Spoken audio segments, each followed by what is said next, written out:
My daughter and I secretly went to my husband's swimming club without informing him in advance, but instead of seeing his surprised, joyful face, my eyes blurred when I saw my husband sitting on the edge of the pool, using his body to tightly hold a blonde woman, their lips touching with such professional precision that my heart stopped beating.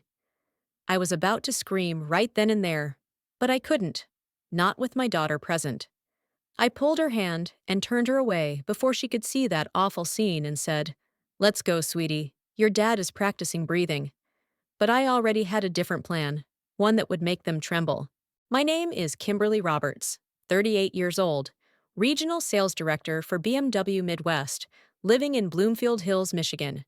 And this morning, when the Delta plane's wheels gently touched the runway at Detroit Metropolitan, I still thought I was simply bringing home two small gifts and a sweet surprise for my family. A dark green box containing a Rolex Submariner for Raymond, my husband, and a mini American Girl doll purse for Lisa, our 9-year-old daughter. I came home 2 days earlier than planned, without notice, because I wanted to see the way Lisa would scream, "Mom," and leap into my arms, and how Raymond would smile, slightly embarrassed, and ask in his warm, familiar voice, "Why didn't you tell me?" I would have picked you up. And I'd reply, "Because I wanted to see you surprised." Detroit's light tilted onto the airplane wing, my face reflecting in the oval window like a warped mirror, and in that fluttering moment of the heart, I couldn't have imagined that just a few hours later, everything I believed to be certain would crack like the surface of a tempered glass struck precisely at its center. I pulled my carry-on, moved through the crowd at Gate A, and texted Lisa, "Honey, Mommy's on the way home." She replied instantly with a string of heart emojis, and then typed, "Daddy went to swimming class, won't be back till 10 like the other days." My hand froze on the suitcase handle. Swimming. I heard Eleanor's voice, Raymond's mother, echo from a long past summer. "He's scared of water, dear." Nearly drowned in Lake St. Clair when he was 5. Back when we just got married, I used to tease, "I'll teach you to swim." And he'd laugh, shake his head, and wave it off as if trying to gather all his fear into a single awkward gesture. For the past 3 months, I'd been rotating through Boston, Michigan, Cleveland endlessly, nights in hotels thick with the sterile scent of central air. I trusted Raymond's messages. "I'm hitting the gym to lose the office belly." Evening classes at Detroit Athletic Club, near the office, and I believed it more each time I looked at the framed photo on the shelf. Lisa wrapping her arms around her dad's neck at Cranbrook Park, me standing behind them, sunlight pouring like honey. But her message sent a cold line running from the back of my neck down to my shoulder blade. Why swimming? Why always on the days I was away? I opened Uber and booked a ride to Bloomfield Hills. The Rolex box in my handbag nudged gently against my hip, as if whispering, "Don't be so suspicious." And I whispered back, "Just get home first." As the car exited I-94, I looked out the window, Detroit's city lights receding like a rewinding film. A 2-hour flight, and now only 20 miles to go. I imagined Lisa running to the door, yelling, "Mom!" and throwing herself at me, her hands still sticky with the chocolate cookies Eleanor brought over yesterday. And she did just that. When I opened the door, Lisa's tiny rubber sandals slapped across the hardwood floor.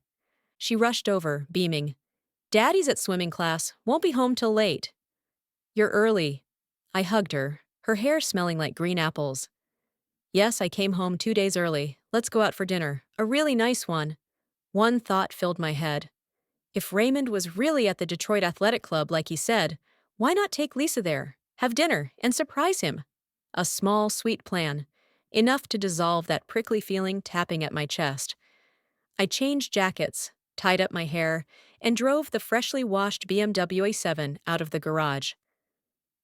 Maple Road was quiet, autumn leaves blazing gold on either side. I rolled down the window, Detroit's cold wind weaving through my hair, carrying the scent of wood smoke and coffee from the corner cafe. Driving into downtown, golden lights along Woodward Avenue lit up like beads on a silk shawl.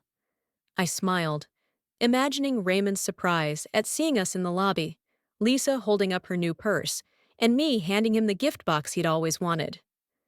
Minutes later, we stood in the lobby of the Detroit Athletic Club. Autumn wind chilled just enough for me to pull my coat tighter. Inside was the scent of polished wood, interlaced with the expensive perfume of passing women, the soft tapping of heels on marble. I held Lisa's hand and whispered, "Daddy's swimming. Let's surprise him." She nodded, smiling, her American Girl purse slung across her body like a little medal. We walked down the gleaming tile hallway toward the indoor pool. Through a giant window like a movie screen, ceiling lights scattered into countless glints on the blue water. I smiled, took a breath. Then, as if a curtain had dropped, I saw Raymond. He was sitting on the pool's edge, one hand behind the back of a blonde woman in a sporty blue swimsuit. She stood between his legs, pressed against him, head thrown back, laughing, and he leaned down and kissed her. It wasn't a clumsy touch of a man afraid of water seeking balance. It was a kiss well acquainted with itself, soft and sure, like a ritual. I didn't hear Lisa because everything in the Diac disappeared at that moment, except their lips, his hand, her black swim watch reflecting ceiling light like an exclamation mark. Madeline. I etched the name into memory. I had seen that face, that name once in Raymond's work email, when he mentioned a VIP client. Lisa tugged my sleeve, eyes drawn to the giant Christmas tree in the side hall, not seeing the scene beyond the glass. I placed a hand on her back and gently steered her away. "Let's go, honey. Daddy's busy." The words busy slipped from my mouth like a blade that refused to pierce. I pulled out my iPhone, hand steady as it framed the shot through glass. My heartbeat was not as fast as I expected, but slow. So slow each beat sounded like a hammer striking wood, sealing a door inside me, one thud at a time. I filmed long enough not to need a second look, close enough to read lips saying, "Just a little more," without hearing the sound. Then I put the phone away, bent down, and whispered to Lisa, "Daddy will swim for a while. Let's go home." She nodded, lifted her new purse in front of the mirror, spun once. I smiled, my facial muscles numb from holding back every small twitch. I ordered an Uber from the lobby, didn't drive. My mind whispered, "Don't turn yourself into the 10 p.m. traffic report over a reckless swerve." In the car, I opened the Empower app and spoke to Ava, my virtual finance assistant, in a flat tone. "Ava, show me a family expense overview for the past 3 months." The screen lit up, graphs dancing. $3,500 transferred monthly to a name I'd never seen, Meridian Property Solutions, LLC. $48,000 withdrawn from the 401k in 4 neat installments. Scattered purchases in Midtown at a boutique furniture store I'd never visited. "Classify all transfers to Meridian by date, note origin, identify owner," I said. Ava returned, "Owner, Raymond Roberts." The entire car darkened. I heard Lisa breathing evenly beside me, her head resting on my shoulder, arms still hugging the new purse. "Ava," I continued, throat dry, "open fixed assets list, compare home and lakeside cabin records." I typed Zillow, swiped to another tab, opened the Michigan Property Records portal, entered the Lakeview cabin address. The screen jumped to the Transactions section, and there, in pale red, Pending transfer. I clicked. Seller, Kimberly Roberts. Buyer, Meridian Property Solutions, LLC. Amount, $300,000. I looked at the signature, a clumsy left-handed version impersonating my right. I heard my own voice in my head, "Stay calm. Only calmness lets you survive." I downloaded the PDF, saved it in a folder named June Lake, a name I invented on the spot, so I wouldn't have to call it betrayal. "Mom, are we home yet?" Lisa nuzzled into my coat. "Almost, sweetheart." I stroked her hair, eyes fixed on the word, pending. I called the Oakland County Register of Deeds office, left an urgent message with address, file number, and the phrase "suspected fraudulent conveyance. Please place a temporary hold." The operator repeated the case number, calm as if this were a minor clerical error in some assembly line. But for me, it was the only rope across a chasm. As the car turned into our tree-lined street, I suddenly remembered a distant afternoon. Lake St. Clair, still as a silver dish, Raymond kneeling with a simple silver ring in hand, saying, "I promise you'll never have to stand alone." The wind blowing from the lake, carrying the damp metallic scent of water and fresh grass. I had believed him, believed so thoroughly that the belief itself felt like a tangible object with weight, one I could place on a shelf and admire every night. I opened the door, turned on the kitchen light, placed the Rolex box on the table like an unspoken question. Lisa ran off to find Peanut, our rescue dog, to show off her new purse. I stood at the kitchen counter, took off my coat, and in those few seconds, I heard a sound as thin as glass cracking in hot water. It was the sound of trust heating too quickly under the chill of a cold truth. I opened my laptop, dragged all downloaded files into a new folder named Lakeview Hold, drafted an email to the only family lawyer I trusted from James's referral, Vera Murphy, but paused, because before sending, I needed one last puzzle piece. Emily, the young customer service rep at the insurance firm where Raymond worked, who had visited our home a few times during staff parties. I remembered her eyes, quick, but always slightly hesitant when looking at Raymond, like she wanted to say something but didn't dare. I opened messages, typed, "Emily, do you know a client named Madeline? Has anyone ever scheduled appointments without submitting contracts?" The soft yellow kitchen light fell on my hand as I waited. 1 minute, 2 minutes, 3. The phone buzzed. "She's VIP, but no contract. I've seen her name on our internal schedule, but no policy attached." I replied with just one word. "Thanks." Then reopened the pool video. I didn't want to hurt myself, but I needed to see one more second to ensure that tomorrow morning, when I said "I know," I'd say it in the voice of someone who had just stepped out of a dream and remembered every detail, not someone still dreaming, trying to prove it.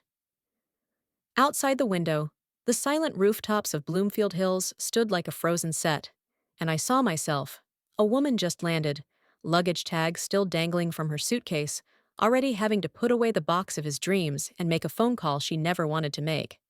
"Mom," I said when Eleanor answered. "I'm back." She paused, then quietly said, "Kimberly, Raymond. Lately, he said he's been taking swim classes." I closed my eyes, smiled without joy. "I know." I hung up before she could ask more, because I didn't want anyone to witness the moment I drew a deep breath, touched the cold edge of the wooden counter, and made a decision I knew would shift the course of my life.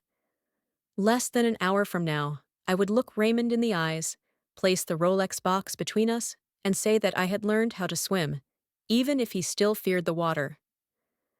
I sat on the living room sofa, lights off, lit only by the dim glow of the microwave clock and the faint yellow porch light outside. The house was silent. Each tick of the wall clock felt like a knock against the weight of waiting. Exactly at 10 p.m., the soft click of the lock sounded. Raymond walked in, jacket slung over his shoulder, pool water still clinging to his hair and collar. He whistled softly, fumbling for the switch, and then flipped on the lights. The room flooded with brightness. He froze. In that moment, I saw his eyes widen, pupils dilate like the light had burned them. He jerked back a step, nearly dropping his keys when he saw me sitting there, motionless on the sofa, hands clasped, my face cold and still as stone. "Kimberly," his voice cracked softly, hesitant. What are you doing here?" I thought. "You thought I was still in Boston?" I cut in, my voice so calm it surprised even me. "I came back 2 days early." "And what a coincidence, just in time to catch a swim lesson." He froze mid-smile, lips parted but unable to form words. He tried to keep composure, but I saw his shoulders tense, that defensive twitch of someone who knows they've been seen doing the inexplicable. "What are you talking about?" he asked, voice trembling faintly. I stood up. The ceiling light poured down, catching the steel glint in my eyes. Slowly, I retrieved the Rolex box from the cabinet and placed it on the table between us. Deep green, gold logo gleaming. A gift for a man I no longer recognized. "I was going to give you this tonight," I said slowly. to celebrate 5 years since we bought the cabin by the lake. But then I found out you forged my signature to transfer that house to your LLC. He flinched slightly, forcing a steady tone. Are you sure? Maybe there's a mix-up with the paperwork. You're taking swim lessons with a 28-year-old private coach and forging my signature to transfer the lake house to your LLC? I said, voice low and even, as though reading each line of an indictment. He stammered, voice shaking. You misunderstood. It was just a joke. I meant, I'm not mistaken, Raymond. I have video. The air thickened into stillness. In that moment, I saw him swallow hard, his gaze fixed on the floor like he wanted to crawl into his own shadow. Lisa was asleep upstairs, and only the soft hum of the heater broke the silence. Raymond stepped back, then tried to regain composure. I don't know what's happened to you. I'm going to step out for a bit. We can talk when you've calmed down. Don't act like I've lost control, I said quietly. Exactly who's losing control, Raymond? He looked at me, eyes disoriented, then turned away. He silently stuffed a few things into a brown leather duffel, the one I bought him at the Chicago Fair last year. I noticed his hands shaking, not from fear of me, but of what he'd just exposed. I'll stay at a hotel for a few days, he said, trying to keep his voice calm, but it caught in his throat. So we both have time to think. I said nothing, just watched him, eyes following the zipper closing the bag. Neat, final. The door slammed shut behind him, sharp, cold, hollow. The house fell silent. I returned to the dining table, opened the Rolex box, gazed at the watch gleaming under the light. The minute hand crept forward. Exactly 10:17 p.m. I let out a soft, cold laugh. You said you wanted to learn how to swim, Raymond. Maybe you should start by learning not to drown in your own lies. I closed the box, returned it to the cabinet, then opened my laptop. The screen lit up, reflecting my face. Not the woman returning from a business trip, but one preparing for war. In the search bar, my fingers paused over a familiar name. Vera Murphy, an Irish-American attorney specializing in divorces with complex financial disputes. I knew of her through James, an old college friend and CPA who once helped me audit taxes when Raymond opened a secondary account. James had said, if anyone can beat a cheat, it's Vera. She won a $2.7 million case once. I remember I had smiled lightly. I don't need to win, James. I just need fairness. I pressed my lips together, opened my email, and typed the first lines. I need an urgent appointment. And I have evidence. In the dark, the screen blinked. Message sent. I leaned back, listening to my own breathing mingling with the warmth from the fireplace. Outside, the autumn wind howled through the trees. And in that moment, I knew. Nothing would ever be the same again. The next morning, Detroit lay beneath a thin veil of mist, like parchment. I brewed coffee, watching the steam rise from the white ceramic mug Lisa had once gifted me for Mother's Day. The words, "World's Best Mom," now half faded from too many washes. The coffee was bitter, but not enough to drown the metallic taste in my throat. Raymond hadn't returned. His message was just a few empty words. I need some time. I didn't reply. I simply stared at the text, then deleted it. At 9:15 a.m., I parked outside a red brick building in downtown Birmingham. Vera's office was on the third floor, a modern space with clear glass walls, walnut desks, and little cactus pots. Vera Murphy, around 42, wine-red hair, thin silver-rimmed glasses, stood by the window when I walked in. Her voice was low, warm, slightly husky, the tone of someone who's fought many battles. Kimberly Roberts? I read your email last night, she said, shaking my hand firmly. I'm guessing this is serious. I nodded, placing a USB drive on her desk containing all the videos, document scans, and PDFs. I need you to review this, and I want to halt the lake house transfer immediately. Vera sat down, plugged in the USB, her eyes skimming through the files at a pace that made me both admire and fear her. She raised an eyebrow at the pending transfer entry on the Michigan property records site. Forged signature, privately formed LLC, retirement account withdrawal, all within the same time frame, she said, looking up at me. Do you have video evidence of the affair? I do. I pushed my phone toward her. Vera watched a short clip, then stopped. She removed her glasses and placed them on the desk. Good. You've come to the right person. We can file for divorce citing fraudulent conveyance. I'll prepare a court motion to freeze all transactions involving this LLC. Then we'll pursue restoration of your ownership of the lake house, and if necessary, press charges for signature forgery. I sat silently, staring at the stack of documents before me. Physical proof of everything I hadn't wanted to believe. Vera tilted her head, her voice softening. Kimberly, you're very composed. I see that. But to get through this, you need to be ready for one thing. He will try to paint you as crazy. That's what people do when they're afraid of the truth. I pressed my lips together. I'm not crazy, Vera. I'm just tired of holding it together for too long. Vera gave a faint smile and handed me a cup of hot tea she had just brewed. Then let me handle the legal part. You handle the calm. Deal? I nodded. Sunlight from the window fell across the desk, reflecting the faces of two women, one freshly betrayed, the other seasoned in turning betrayal into strategy. And in that light, I saw something new. A beginning, not an end. That afternoon, I returned home, autumn sunlight streaming through the maple trees outside, casting a strangely warm golden hue across the living room wall.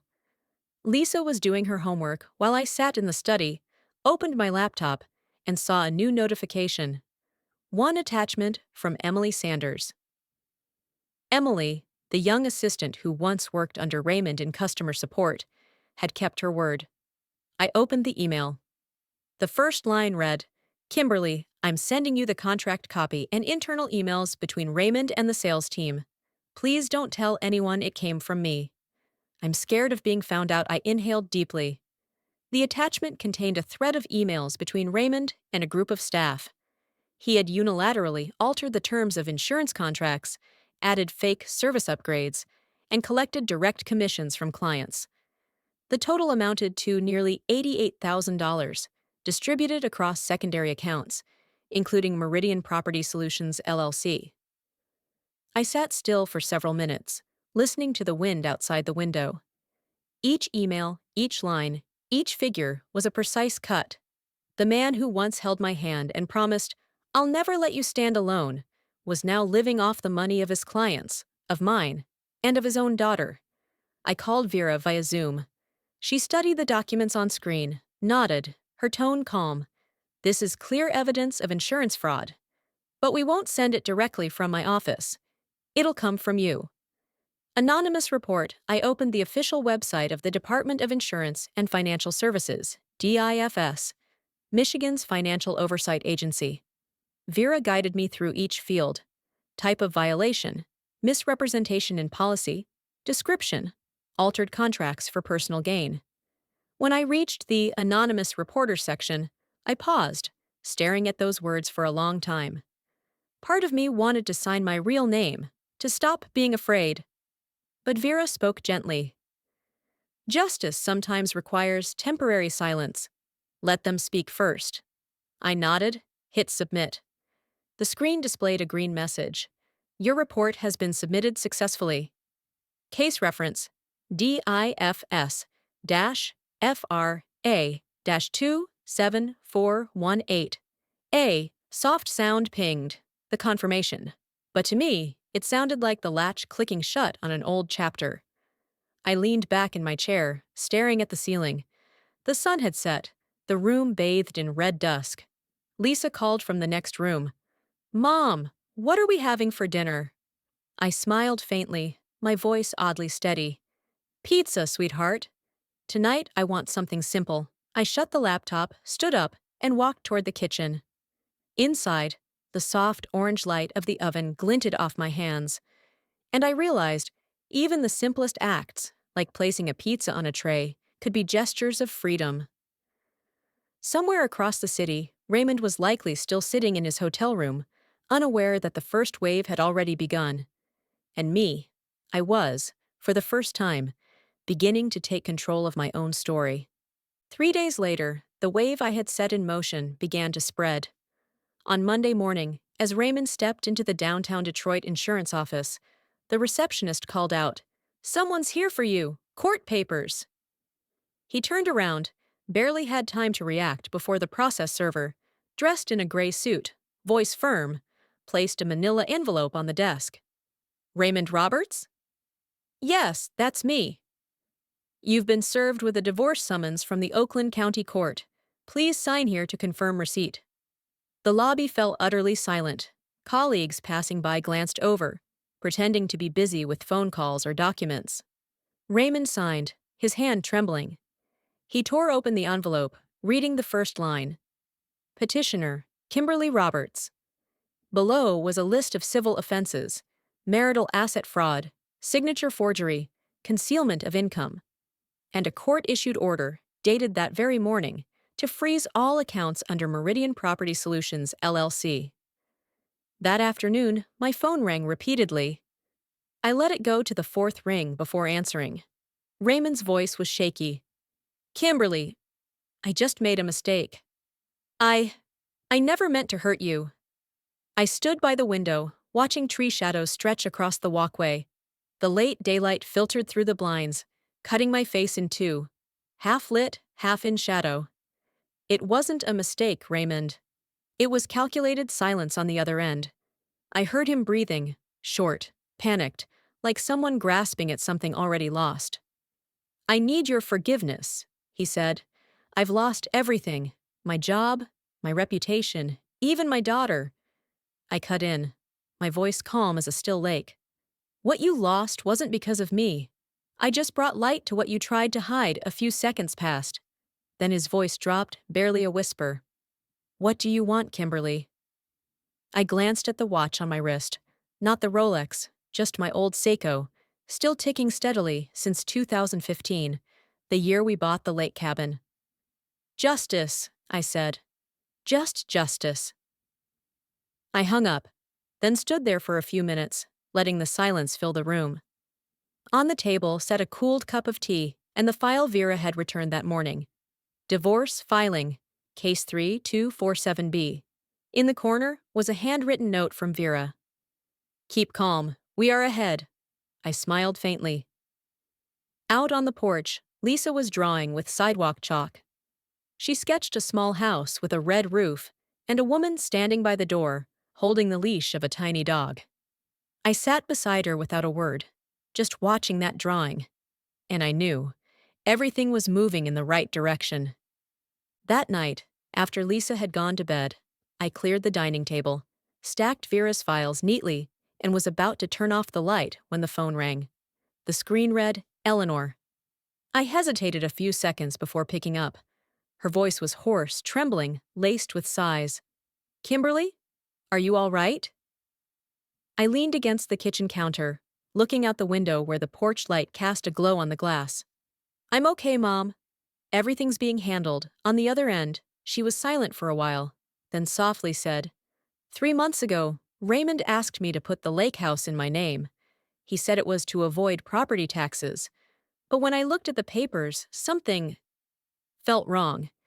It had your signature, but the handwriting was strange, like it was copied.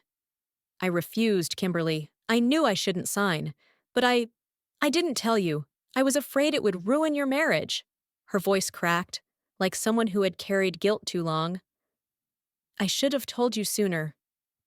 "I'm sorry." I gently tightened my grip on the phone, listening to the wind slipping through the window crack. A small sound, but enough to stretch the moment. "I understand, Mom," I said softly, trying to keep my voice gentle. "But silence is part of the hurt, too." On the other side, just a deep exhale. "Kimberly, I know you're a good person. I just want you and Lisa to be at peace." "We will be, Mom," I replied, glancing toward the stairs, where the nightlight from Lisa's room spilled a thin but steady stream of light. "Thank you for telling me." After the call ended, I placed the phone on the table, a strange mix of sorrow and serenity rising in my chest. Eleanor's apology had come late, but it was a small crack in the wall of silence, and sometimes that's all it takes for light to get through. I turned off the lights, climbed the stairs, and knew I had taken one more step through the dark. Lisa's door was slightly ajar, a soft orange nightlight spilling across her star-shaped rug. She was sitting quietly, piecing together Legos, her face tilted, dark brown hair falling gently across her cheek. When I walked in, she looked up, her eyes wide and clear like an autumn lake. "Mom, is Dad still at the hotel?" Her voice was small but steady. I sat down beside her, gathering a few stray Lego bricks from the floor. "Yes, he'll be there a bit longer." I paused, inhaled deeply, then spoke slowly, carefully. "Lisa, I need to tell you something. Dad and I are getting divorced, but the most important thing you must remember is, I'm still here. I'll always be here." She sat still, her tiny fingers turning a red Lego piece. After a while, she looked up, her eyes misty. "Will Dad ever come back, Mom?" I brushed her hair gently, feeling the weight of her head rest against my shoulder. "Dad can still visit you, still love you. But from now on, it'll be just you and me living here. I promise you'll never feel alone." Lisa stayed quiet, then suddenly hugged me tightly, her small arms wrapped around my neck, whispering into my ear, "You're my superhero, Mom." My chest tightened. I smiled faintly, tears falling onto her shoulder. "I'm not a superhero, Lisa. I'm scared too. I'm sad. But I'll be strong, because you're here with me." She nodded, still clinging to me. Outside, the wind stirred the trees, leaves rustling like a lullaby. I looked toward her little desk, where she'd taped a photo of the two of us at Cranbrook Park, beneath which she'd scribbled in pink marker, "Home is where Mom is." I kissed the top of her head, soft and warm, like touching a promise. "Sleep now, Lisa. Tomorrow we'll have breakfast at your favorite cafe, okay?" "Okay," she whispered, still holding on. As Lisa drifted to sleep, I remained beside her, listening to her gentle breathing, the most peaceful sound I'd ever known. And in that moment, I realized every battle in this life begins and ends with one thing: protecting the ones we love. 3 weeks later, the real battle began. On Monday morning, the glass building of Midwest Guardian Insurance, where Raymond worked, glittered under the early winter sun. I walked in with my attorney, Vera Murphy. Her heels echoed steadily against the marble floor, firm and composed, like a drumbeat before a verdict. We were guided to the 14th floor conference room, where the company's board awaited. Inside, a long walnut table, the air thick with coffee and fresh paper. Raymond was already seated at the head, gray shirt, crooked tie, dark circles under his eyes. When he saw me enter, he froze, lips trembling as if to speak, then said nothing. I placed 3 thick binders on the table, each labeled neatly: video, DAC pool footage, property fraud, Lakeview Cabin, 401k withdrawal statement. Vera spoke first, voice clear, steady, and cold. "These documents prove Mr. Raymond Roberts violated company ethics, forged his wife's signature to transfer marital assets, and withdrew from his retirement fund to finance fraudulent activity." The room was silent. I saw the HR manager adjust her glasses while the CFO flipped through the statements. Every pause over a figure felt like another stone dropped into water. Vera inserted a USB, and the screen lit up. Raymond in the pool, arms around Madeline, a kiss illuminated by DC's overhead lights. No sound was needed. The room froze. I saw Raymond's throat twitch, his face flush red in the silence. Vera continued, "Personal behavior can be overlooked, but financial fraud, especially involving retirement accounts and insurance contracts, is a federal offense. All documents will be handed to the FBI for investigation into wire fraud." Raymond stood suddenly. "You can't do this. This is personal. It has nothing to do with the company." Vera remained composed, not even looking at him. "Wrong, Mr. Roberts. You used company accounts to move funds and forged internal client contracts. All verified on the server this morning. The HR director, a stern middle-aged woman, closed the file and stated bluntly, Raymond Roberts, you are terminated immediately for ethical violations, financial fraud, and insurance deception. All system access is revoked effective. Now Raymond turned to me, eyes pleading. Kimberly, don't do this. I'll lose everything, I replied, with a raspy but calm voice. You already did, Raymond. You just didn't realize it. 2 security guards appeared at the door. Raymond removed his badge, placed it on the table, and walked out between the 2 men in black suits. The door shut behind him, sealing the silence. Vera packed the files, slid the 3 binders into her case. That's the first step. Now let the FBI do theirs. I nodded, glancing out the massive window, where the gray Detroit sky stretched endlessly, rows of cars lining the highway like infinite wires. Vera added softly, as a reminder, Kimberly, justice doesn't need noise. It just needs to be certain. I pressed my lips together, looked at my hands, still trembling slightly, but steadier than before. As we exited the building, the Detroit wind blew hard, pushing my hair back, and for a brief moment, I felt light. Not because he was fired, but because for the first time, the truth no longer belonged to the liar. Just 3 days after that meeting, Detroit started buzzing, not from news outlets, but from social media. On Instagram, the account of Madeline Hartman, the 28-year-old swim coach with nearly 170,000 followers, suddenly became the center of attention. Old photos of her by the DAC pool, captions like, morning swim, clear mind, were now flooded with angry comments.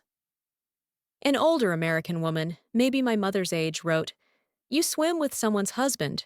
You drown in truth.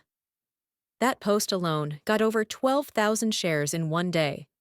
Madeline tried to delete photos, disable comments, but the internet doesn't believe in clean slates. Women's forums, from Facebook to Reddit, reposted the video of her in the DAC pool. Clear footage, bright lights, the unmistakable embrace, the undeniable kiss. That evening, I said nothing.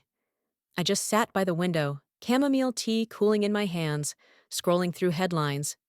Vera messaged, Let the public do its part.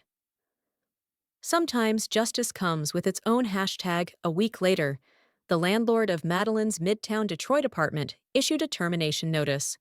Reason: funds used for rent originated from an LLC under criminal investigation. Madeline didn't respond. She quietly packed up, deleted all posts, shut down her Instagram, and left Detroit for her hometown, Gulfport, Mississippi. A neighbor told a local reporter, she left at dawn, just 2 suitcases and a gray cat. Meanwhile, Raymond's embezzlement and wire fraud case was transferred from Detroit PD to the FBI's Michigan field office. The investigation took nearly 3 months, reviewing LLC accounts, bank statements, and altered insurance contracts. On the day of trial, Raymond stood in court wearing an old suit, his face gaunt. His defense attorney pleaded for leniency due to a momentary lapse in judgment, but the prosecution only needed 2 pieces of evidence: the forged Lakeview cabin contract and the altered insurance emails. The judge ruled 4 years probation, repayment of $88,000 to the company, forfeiture of all LLC assets, and revocation of his insurance license. Raymond bowed his head, his voice barely audible. I understand. I wasn't in court that day. I stayed home, baking apple pie with Lisa.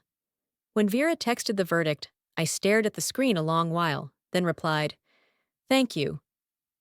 Let Lakeview rest now. That afternoon, wind blew in from Lake St. Clair, carrying the scent of cold water and the cry of seagulls.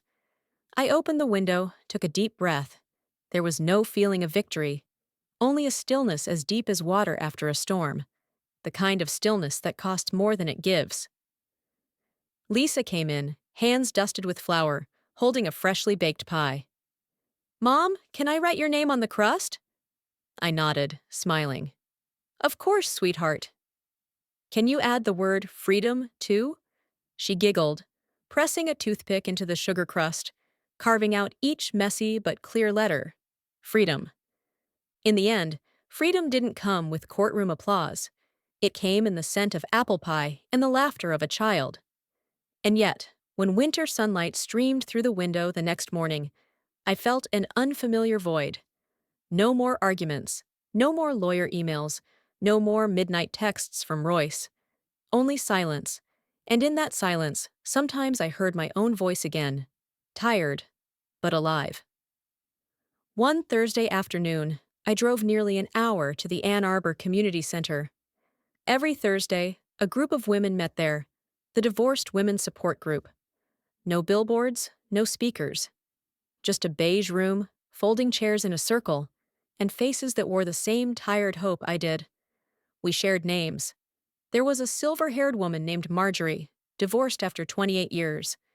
A young woman named Hannah, who left an abusive marriage 6 months ago. They spoke of not knowing who you are anymore, of relearning how to pay bills, how to sleep alone. One woman across from me said, her voice shaking, "I lost 20 years in silence, 20 years afraid to speak, fearing I'd be left behind." The room quieted. I saw myself in every sentence, in eyes that hid tears, in hands gripping courage. When it was my turn, I took a deep breath and said, "I've been there too." Not 20 years, but long enough to forget the sound of my own voice. But not anymore. My voice didn't shake. It didn't break. It was simply true. A woman nodded and smiled, not in judgment, just solidarity. The facilitator, a middle-aged woman in a purple sweater, added, "Healing doesn't mean forgetting. It just means you choose to keep walking, even when it still hurts." After the session, we stayed, trading book lists, podcasts, and favorite cafes. Someone suggested, "Who wants to go to the Carytown Farmers Market next week?" I smiled, raised my hand. "I'll bring baked apples." Driving home, I-94 glowed with sunset. Bare trees lined the road like fine strokes on a canvas. I turned on the radio. Brandy Carlisle's "The Story" came on, her voice raspy, rough, honest. I laughed softly to myself. In that moment, I realized I was no longer the woman who'd been betrayed. I was someone learning how to tell her story. At the turn into Bloomfield Hills, the wind slipped through the window, carrying the scent of coming snow. I whispered aloud, as if to myself, "Pain isn't the enemy. Pain proves we're still alive." And I felt truly light, for the winter inside me was slowly melting, making space for something else, the season of healing. 3 months later, I officially closed all legal proceedings. The old house in Bloomfield Hills, once filled with memories woven between love and lies, was sold to a young couple. I remember that morning, signing the papers, my hand steady for the first time. Vera stood beside me and smiled. Sometimes freedom begins with a signature, not to marry, but to leave. I simply replied, "I know." I used the remaining money to buy a small house in Ann Arbor, just 10 minutes from downtown. 2 bedrooms, a white-painted wooden porch, a backyard blooming with wild daisies. Not luxurious, but peaceful. Peaceful like a breath I had forgotten how to take. On the ground floor, I set up a desk by the window, with a small sign, "Second Act Financial Recovery, Divorce Finance Consulting," a consulting service for women post-divorce. The idea came during a support group meeting in Ann Arbor, when I realized how many women didn't know what to do with joint accounts, insurance, or split retirement funds. I wanted to help them avoid what I went through. Lisa loved the new home. She said the porch was the perfect place to draw in the afternoons, and the living room felt warm like Mom's apple pie. That made me laugh. Maybe it was true, because the scent of apple pie seemed to linger in the house, especially when Eleanor came to visit. She often arrived on weekends, carrying a brown paper bag full of toys and baked treats. When I opened the door, she stood there, tired face, but kind eyes. Lisa ran to hug her. "Grandma, can I take the cookies to my room?" "Of course, sweetheart," she laughed. After Lisa went upstairs, I poured tea for her. We sat at the kitchen table, sunlight cutting through the window, steaming from 2 teacups. Eleanor spoke softly, her voice low and trembling. Kimberly, I didn't know if I should come, but Lisa is still my granddaughter. I don't want you to think I picked a side. I set my cup down gently. You don't have to pick a side, Mom. She looked up, eyes moist. Family doesn't end with a paper. It just changes shape, I nodded quietly. Outside, Lisa's laughter echoed as Peanut chased a fluttering scarf through the yard. The scent of apple pie filled the house, warm and sweet, the kind of smell that, despite all changes, still softened my heart. Eleanor gently held my hand. You've done well, Kimberly. Maybe this is the life you were meant to live. I smiled, nodded, and looked out the garden. No, Mom. This is the life I rebuilt myself. One Saturday afternoon, the March breeze was soft, and sunlight poured gold over the streets of Ann Arbor. I parked outside the Trader Joe's on State Street, a small store always filled with the scent of baked bread and soft country music. I slowly pushed my cart down each aisle, picking up a loaf of whole grain bread, a bag of Colombian organic coffee, a few red apples, and the almond milk Lisa liked. Everything felt so ordinary, it was almost peaceful. At checkout, the young cashier smiled brightly. Beautiful day, Ms. Roberts. I nodded, answering softly. It is. A truly beautiful day. And I realized it was the first time in years I said that and actually meant it. Driving home, I tuned into country radio 99.5 WYCD. Miranda Lambert's voice rose with The House That Built Me. The acoustic guitar strummed gently, filling the small car. In the rearview mirror, my face reflected between light and shadow. No longer the woman afraid of nights alone. Just me. Calm, free, and with nothing left to prove. When the lyrics hit, if I could just come in, I swear I'll leave. I won't take nothing but a memory. I smiled. Maybe that's exactly what I was doing, passing through old memories, carrying only what they taught me. How to stand again. The road back to Ann Arbor was lined with golden leaves, trees casting light ribbons across the windshield. I lowered the volume, wind pouring through the window, the smell of fresh coffee swirling. A squirrel darted across the turn. My foot touched the brake, and I laughed to myself. In that moment, as I drove alone, unhurried, unburdened, with just country music and warm light, I realized I no longer felt alone in the driver's seat. Time moved strangely fast. By December, Ann Arbor was blanketed in snow. Christmas lights strung across porches transformed the neighborhood into a ribbon of wonder. It was the first Christmas after the divorce, and also the first one I truly felt at peace. That afternoon, I set the table, placing wine glasses and cinnamon cookies Lisa had baked with Eleanor. The little house smelled of butter, cinnamon, and almond. Vera Murphy arrived first, wearing a deep blue sweater, holding a bottle of Italian red wine. Takes something special to drag me out of the office on a holiday, she joked, but I think your house qualifies. A little later, Emily Sanders, the young woman who once sent the evidence email about Raymond, walked in with a small brown paper gift tied with red ribbon. For Lisa, she said she liked Legos. I looked at her, seeing in her eyes the quiet bravery of someone who once dared to speak the truth. The three of us gathered around the table while Lisa ran in circles chasing Peanut, the tiny rescue dog, a fuzzy slipper dangling from his mouth. We turned on Home Alone, Christmas music mixed with Lisa's giggles as Kevin slid on banana peels. I looked around the living room. Soft golden lights washed over every face here. Each woman carried her own wounds, but tonight, no one spoke of pain. We talked about ordinary things, jobs, food, small plans for the new year. Peanut circled the tree, dragging a red ribbon. Lisa collapsed in laughter, Vera chuckled, and Emily filmed on her phone. I held my wine glass, speaking slowly. This is home. No one responded, but Vera lifted her glass gently, her eyes glowing in the light.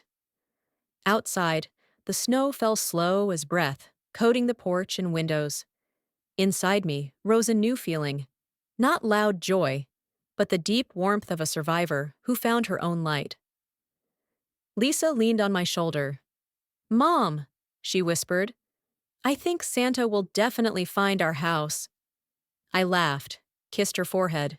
"Yes, because this year I turned the lights on bright." The house burst into laughter. And in that snowy night, I knew Christmas wasn't just a holiday, it was a marker of a new life. Warmer, truer, freer. 1 year later. Spring arrived in Ann Arbor, skies clear, apple trees blooming white along Huron River Drive. My life was quiet, but meaningful. Second act financial recovery. The divorce finance service I started had helped over 15 women uncover hidden or obscured assets during their divorce. Some had sobbed in our first meeting, only to smile months later when they reclaimed their retirement funds. Each morning, I dropped Lisa at school, stopped by my favorite cafe, then returned to the small office by the porch. On the wall, I hung a wooden sign engraved with, "Freedom doesn't come from revenge. It comes from rebuilding." One April day, my phone rang. A producer's voice from the Morning Brew Detroit podcast said, "Kimberly Roberts? We'd love to have you on the show to talk about financial recovery after divorce. Your story's been shared all over Michigan women's forums." I sat in a lit studio, microphone before me, the male host's voice warm and low. "Kimberly, if you could say one thing to a woman listening right now, someone lost between pain and fear, what would it be?" I looked up, smiled, my voice no longer trembling. "That truth doesn't break you, it teaches you to swim." The host paused, then laughed. Studio lights cast a glow over my face, a face once shattered, now clearer than ever. 2 weeks later, the episode had over 1.2 million listens. My inbox overflowed. "You inspired me to check my husband's accounts." "I got divorced last week, and I'm okay." "I found myself after hearing your voice." I read each line, hands trembling slightly. Every message was a life starting over. Like me, 1 year ago. Vera texted simply, "Proud of you, Kimberly." Justice echoes louder when it heals. That afternoon, Lisa, Peanut, and I drove toward Belle Isle Park. The Detroit lake wind tossed my hair. Sunlight sparkled on the water. I turned on the radio. "I Hope You Dance" by Lee Ann Womack played.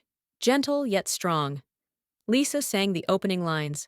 Peanut stuck his head out the window, floppy ears catching the wind.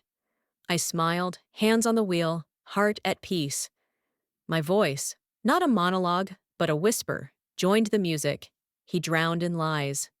And I learned how to swim, to breathe, and to believe. The BMW E7 crossed the Belle Isle Bridge, the Detroit River glowing in red sunset. The wind carried the scent of water, of freedom, of a new chapter just begun. Share this story if you believe women deserve freedom and peace.